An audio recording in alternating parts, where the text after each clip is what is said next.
तो हेलो दोस्तों, स्वागत है आपका द सीन कट स्टोरीज में। और आज मैं एक्सप्लेन करने जा रहा हूँ एक ऐसी मूवी जो कि रियल घटना पे आधारित है। लेकिन वीडियो को शुरू करूँ इससे पहले प्लीज चैनल को सब्सक्राइब कर लेना। तो मूवी की शुरुआत में हमें एक स्कूल बस दिखाई जाती है जिसमें केविन नाम का ड्राइवर सारे बच्चों को उनके घर छोड़ते हुए दिखाई देता है। लेकिन केविन जो है वो आज थोड़ा एक्स्ट्रा काम कर लेता है। फिर वो अपने बॉस के ऑफिस में जाता है जिसका नाम रूबी है। उससे कहता है कि क्या मुझे अपने एक्स्ट्रा काम के पैसे मिल सकते हैं। वो कहता है कि मेरी माँ की तबीयत खराब है और साथ ही साथ मेरे डॉग की हालत भी बहुत ज्यादा खराब है और अगर मेरे डॉग का इलाज नहीं हुआ तो शायद वो बच नहीं पाएगा। फिर उसकी बॉस रूबी जो है वो कहती है कि यहाँ पर और भी लोग हैं जो कि बहुत ही मुश्किल से अपना घर चलाते हैं। वो उससे कहती है कि सैलरी देने के बाद अगर पैसे बच जाते हैं तो तुम्हारे एक्स्ट्रा काम के पैसे तुम्हें मिल जाएंगे, वरना फिर तुम्हें अगले महीने तक का इंतजार करना पड़ेगा। एक तरफ केविन का डिवोर्स हो चुका था और उसका एक बच्चा भी था जिसका नाम शॉन था। बेसिकली शॉन जो है वो अपनी माँ के साथ रहता था क्योंकि केविन की जो फाइनेंशियल कंडीशन है वो बिल्कुल भी अच्छी नहीं थी। फिर नेक्स्ट सीन में हमें ये दिखाया जाता है कि रेडियो पर एक न्यूज आ रही थी जिसमें ये खबर आ रही थी कि कल के दिन तेज हवाओं के साथ तूफान आने के चांसेस हैं। अब यहाँ पर केविन जो है वो अपने घर आ जाता है जहाँ पर वो देखता है कि शॉन जो है वो उसके घर पर ही मौजूद है। फिर केविन जो है वो शॉन से पूछता है कि तुम घर पे क्या कर रहे हो, तुम्हें तो स्कूल में होना चाहिए था। वो उससे पूछता है कि क्या तुमने स्कूल की छुट्टी की है आज। वो उसे समझाता है कि तुम्हें स्कूल डेली जाना चाहिए वरना तुम मेरी तरह ही भटकते रह जाओगे। लेकिन शॉन गुस्से में केविन से कहता है कि मेरी तबीयत बहुत ज्यादा खराब होने की वजह से मैं स्कूल नहीं गया और इसी वजह से केविन और शॉन के बीच में बहुत ज्यादा बहस होने लगती है। जिसके बाद दूसरे सीन में हमें ये दिखाया जाता है कि केविन जो है वो अपने डॉग को लेकर एक डॉक्टर के पास गया है जहाँ पर डॉक्टर जो है वो उसे बताती है कि तुम्हारा जो डॉग है वो सिर्फ कुछ दिनों का ही मेहमान है। बेसिकली केविन के डॉग को कैंसर जैसी बीमारी थी। केविन यहाँ पर बहुत ज्यादा मायूस हो जाता है क्योंकि डिवोर्स के बाद केविन का सिर्फ उसका डॉग ही एक सहारा था। अगले सीन में हमें बहुत तेज तूफान दिखाया जाता है जिसकी वजह से जो बिजली की तारें हैं वो टूट के गिर जाती हैं। जहाँ पर जैसे ही बिजली की तार झाड़ियों में गिरती है तो वहाँ पर आग लग जाती है और महज कुछ ही देर में ये जो आग है वो बहुत ही तेजी से फैल जाती है पूरे जंगलों में। और इस आग की लपटें इतनी तेज थी कि कुछ भी दिखाई नहीं दे रहा था, चारों तरफ काला काला धुआं ही दिखाई दे रहा था। यह आग धीरे धीरे जंगलों से फैलते हुए टाउन की तरफ बढ़ती है। फिर हम यहाँ पर केविन को देखते हैं जो कि बच्चों को वापस उनके घर से स्कूल की तरफ ले जाने के लिए सबसे पहले ऑफिस में चेक इन करता है जहाँ पर उसकी बॉस रूबी उससे कहती है कि काम जो है वो जल्दी खत्म करके वापस आ जाना क्योंकि आज बस की सर्विसिंग के लिए एक मैकेनिक आने वाला है। केविन भी हाँ बोलकर बस को लेकर निकल जाता है।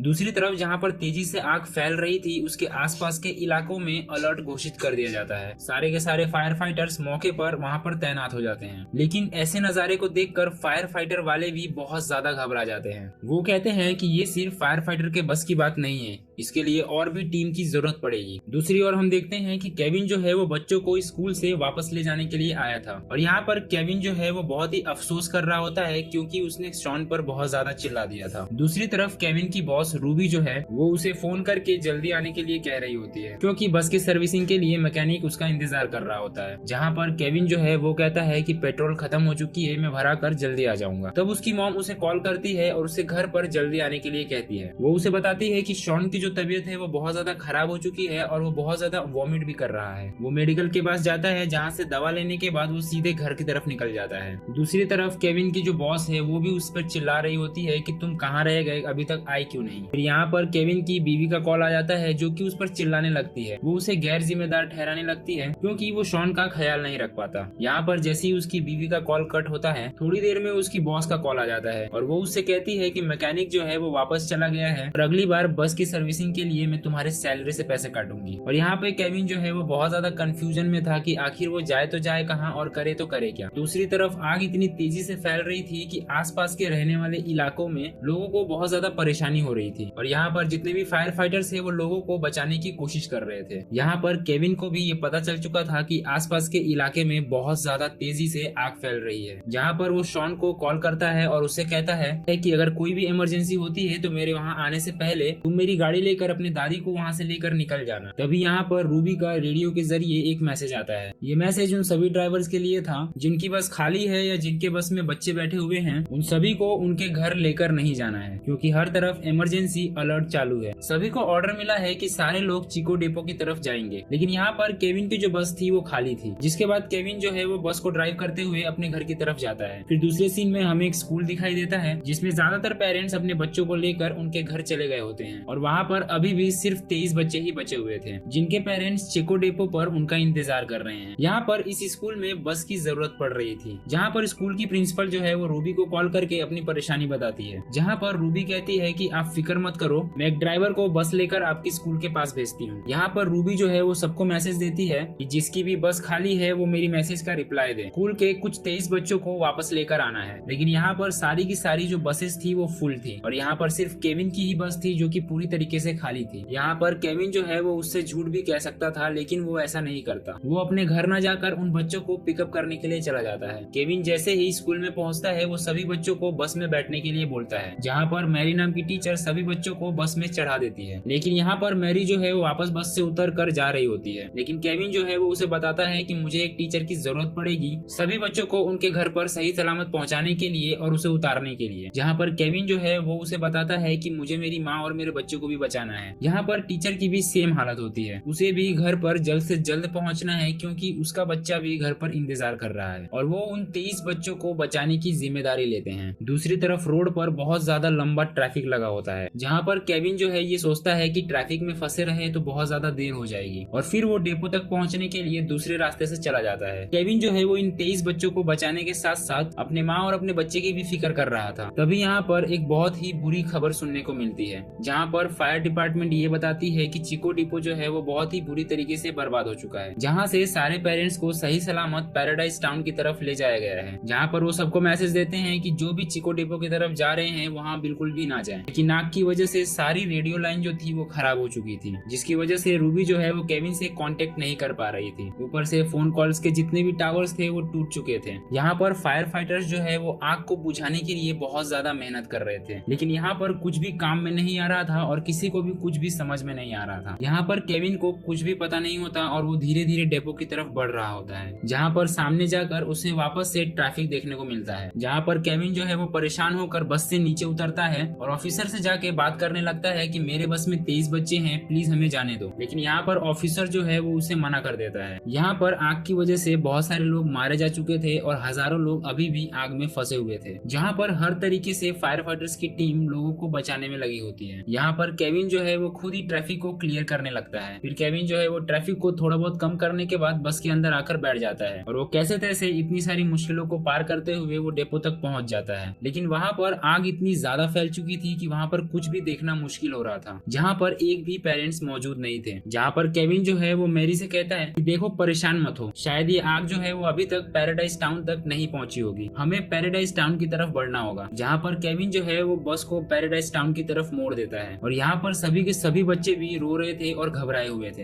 यहाँ पर बच्चों को धीरे धीरे बहुत ज्यादा प्यास भी लग रही थी और बस के अंदर पानी की एक बूंद भी नहीं थी, जिसकी वजह से केविन जो है वो बस को एक दुकान की तरफ मोड़ता है। लेकिन चारों तरफ की जो दुकानें थी वो पूरी तरीके से बंद हो चुकी थी। वो बस से उतर कर पानी लेने के लिए जा ही रहा होता है कि तो मैरी उससे कहती है कि तुम रहने दो, मैं जाती हूँ पानी लेने के लिए। जहाँ पर मैरी उससे कहती है कि अगर मैं ना आऊँ तुम बच्चों को यहाँ से लेकर निकल जाना। यहाँ पर मैरी जो है वो कैसे तैसे करके पानी लेकर आती है, जहाँ पर मैरी के सामने कुछ गुंडे आ जाते हैं और वो उसे गन दिखाकर उससे पानी छीनने लगते हैं। यहाँ पर केविन को चिंता होने लगती है कि अभी तक मैरी आई क्यों नहीं, और वो जैसे ही बस से नीचे उतरता है सामने से मैरी जो है वो कैसे तैसे गुंडों से बचकर भाग रही थी। जहाँ पर जल्दी से मैरी बस के अंदर बैठती है और दोनों ही वहाँ से निकल जाते हैं। यहाँ पर दूसरी तरफ रूबी जो है वो बच्चों के पेरेंट्स के साथ वहाँ मौजूद होती है। वो उन्हें समझाने की कोशिश कर रही थी कि उनके बच्चे बिल्कुल सेफ हैं, लेकिन यहाँ पर पेरेंट्स जो है वो उससे बार बार सवाल कर रहे थे कि अभी तक हमारे बच्चे आए क्यों नहीं। अब यहाँ पर पैराडाइज टाउन जाने के लिए सारे रास्ते पूरी तरीके से बर्बाद हो चुके थे और अगर किसी को भी पैराडाइज टाउन तक जाना है तो उसे पहाड़ी वाले रास्ते से ही जाना पड़ेगा। लेकिन पहाड़ी वाला जो इलाका था वो सिर्फ वन वे रोड था, लेकिन अगर बस चलाने में थोड़ी सी भी गड़बड़ी होती है तो बस जो है वो पूरी तरीके से खाई के अंदर चली जाएगी। लेकिन केविन के पास दूसरा कोई ऑप्शन नहीं था, इसलिए केविन जो है वो उस रास्ते से जाने के लिए तैयार हो जाता है। लेकिन जैसे ही केविन थोड़ी दूर आता है वहाँ पर भी उसकी उम्मीद पूरी तरीके से टूट जाती है। वहाँ पर भी सारे के सारे रास्ते जो थे वो बर्बाद हो चुके थे। फिर यहाँ पर केविन जो है वो मैरी से कहता है कि हमें यहीं पर रुकना होगा। फिर यहाँ पर मैरी जो है है वो केविन से कहती है कि हमें यहाँ से वापस निकलना चाहिए, लेकिन केविन कहता है कि हम यहाँ से वापस नहीं जा सकते क्योंकि जिस रास्ते से हम आए हैं वो रास्ता भी अभी तक खत्म हो चुका होगा। यहाँ पर केविन जो है वो बच्चों को बचाने के लिए अपने टी शर्ट को काट कर छोटा छोटा मास्क बनाता है और मास्क पर पानी डालकर बच्चों को मुंह पर रखने के लिए कहता है, जिसकी वजह से बच्चों के अंदर ये काला धुआं ना जा पाए। लेकिन यहाँ पर मैरी जो है वो बहुत ज्यादा घबराई हुई थी क्योंकि उसे उन 23 बच्चों की बहुत ज्यादा फिक्र हो रही थी। तो और मैरी जो है वो अपने बच्चे के बारे में भी बहुत ज्यादा फिक्र कर रही थी। केविन भी यहाँ पर बहुत ज्यादा टेंशन में था क्योंकि उसे भी जल्द से जल्द अपने बेटे और माँ के पास पहुँचना था। आपस में दोनों जैसे ही बात कर रहे होते हैं वहाँ पर आग की लपटें और तेजी से फैलने लगती हैं, जहाँ पर अगर ये लोग वहाँ से नहीं निकले तो सभी लोग झुलस कर मर जाएंगे। और यहाँ पर केविन जो है वो एक रिस्क लेने को तैयार हो जाता है। वो जलती हुई रोड से बस निकालने की कोशिश करता है। वो सोचता है कि हाथ पर हाथ धरे बैठे रहने से अच्छा है हम यहाँ से निकलने की कोशिश करें। फिर यहाँ पर केविन जो है वो बस को चालू करने की कोशिश करता है, लेकिन यहाँ पर बस चालू ही नहीं होती। लेकिन यहाँ पर केविन जो है वो कैसे तैसे बस को चालू करने की कोशिश करता है और यहाँ पर किस्मत से बस जो है वो चालू भी हो जाती है, जिसके बाद केविन जो है वो बस को तेज रफ्तार में भगाते हुए उन आग की लपटों से गुजरते हुए आगे की तरफ बढ़ता है। जिसके बाद हमें एक नई जिंदगी दिखाई जाती है जहाँ पर केविन जो है वो कैसे तैसे बच्चों को लेकर उन आग की लपटों से निकल चुका था। फिर हमें यहाँ पर बस जो है वो पैराडाइज टाउन की तरफ बढ़ते हुए दिखाई जाती है, जहाँ पर हमें वो तेज लपटें भी दिखाई जाती हैं। केविन जो है वो पैराडाइज टाउन की तरफ सारे बच्चों को सही सलामत लेकर आ जाता है, जहाँ पर सारे बच्चे के पेरेंट्स उनका इंतजार कर रहे थे, जहाँ पर उनके पेरेंट्स उन्हें देखकर बहुत ज्यादा खुश हो जाते हैं। सारे पेरेंट्स केविन और मैरी का धन्यवाद करते हैं और यहाँ पर मैरी का भी बच्चा सुरक्षित आ चुका था, जिसको मैरी की बहन ही उसे वहाँ से निकाल कर लेकर आई थी। और यहाँ पर केविन भी अपने माँ और बच्चे को ढूंढने लगता है और काफी देर ढूंढने के बाद भी यहाँ पर उसे कोई भी नहीं मिल रहा था। तभी अचानक से उसकी नजर उसकी माँ पर पड़ती है। वो अपनी माँ को देखकर बहुत ज्यादा खुश होता है और अपने बेटे शॉन के बारे में भी पूछने लगता है, जहाँ पर उसकी माँ बताती है कि तुम्हारे निकलने के बाद शॉन जो है वो अपनी माँ के पास चला गया था और मुझे यहाँ पर हमारे पड़ोसी लेकर आए थे। और वो उसे कहती है कि शॉन जो है वो बिल्कुल सही सलामत है। फिर मूवी का हमें आखिरी सीन दिखाया जाता है जहाँ पे आग पर काबू पा लिया गया था। जब केविन अपने घर को देखने के लिए जाता है तभी वहाँ पर उसकी बीवी और शॉन दोनों ही आ जाते हैं, जहाँ पर शॉन जो है वो केविन को आकर गले लगा लेता है। और फिर हमें एंड में बताया जाता है कि 2018 में कैलिफोर्निया में बहुत ज्यादा भीषण आग लगी थी, जिसमें 13,500 घर जो थे वो डिस्ट्रॉय हो चुके थे और 85 लोगों की जान चली गई थी। सभी लोगों को कॉम्पेंसेशन दिया गया। मूवी जो है वो यहीं पर दी एंड हो जाती है। तो अगर आपको वीडियो पसंद आई तो प्लीज वीडियो को लाइक करके चैनल को सब्सक्राइब कर देना और कमेंट में बताना कि आपको ये मूवी कैसी लगी। फिर मिलते हैं।